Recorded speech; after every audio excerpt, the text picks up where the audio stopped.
ஏசாயா 22 அதிகாரம். தரிசன பள்ளத்தாக்கின் பாரம்.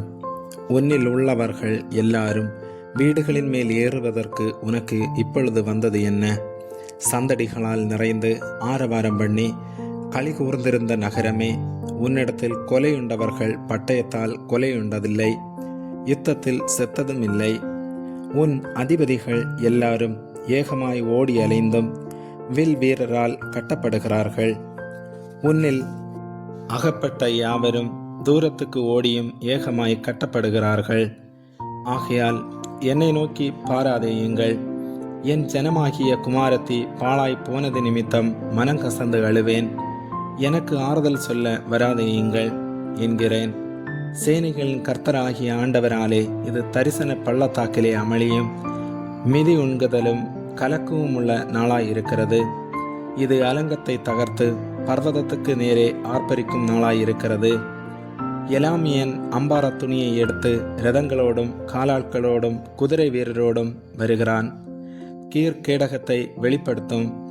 மகாவடிவான உன் பள்ளத்தாக்குகள் இரதங்களால் நிரப்பப்படும். குதிரை வீரர் வாசல்கள் மட்டும் வந்து அணிவகுத்து நிற்பார்கள். அவன் யூதாவின் மறைவை நீக்கி போடுவான்.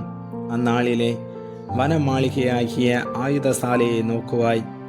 நீங்கள் தாவீது நகரத்தின் இடிதல்கள் அநேகமாய் இருப்பதைக் கண்டு கீழ்குளத்து தண்ணீர்களை கட்டி வைத்து எருசலேமின் வீடுகளை எண்ணி அலங்கத்தை அரணிப்பாக்கும்படி வீடுகளை இடித்து 2 மதில்களுக்கு நடுவே பழைய குளத்து தண்ணீர்களுக்கு ஒரு அகலை உண்டு பண்ணுவீர்கள்.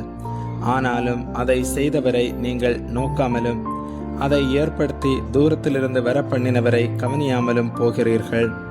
சேனைகளின் கர்த்தராகிய ஆண்டவர் அக்காலத்திலே அளவும் புலம்பவும் மொட்டையிடவும் ரெட்டுடுத்தவும் கட்டளையிட்டார்.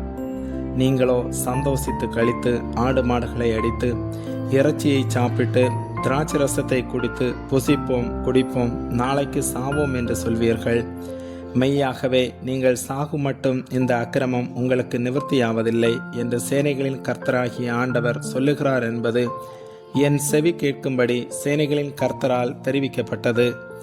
சேனைகளின் கர்த்தராகிய ஆண்டவர் உரைத்ததாவது: நீ அரண்மனை விசாரிப்புக்காரனும் பொக்கிசக்காரனுமாகிய சொப்னா என்பவனிடத்தில் போய் சொல்ல வேண்டியது என்னவென்றால், உயர்ந்த ஸ்தலத்திலே தன் கல்லறையை வெட்டி கண்மலையிலே தனக்கு வாசஸ்தலத்தை தோண்டுகிறவனைப் போல நீ உனக்கு இங்கே கல்லறையை வெட்டும்படிக்கு உனக்கு இங்கே என்ன இருக்கிறது?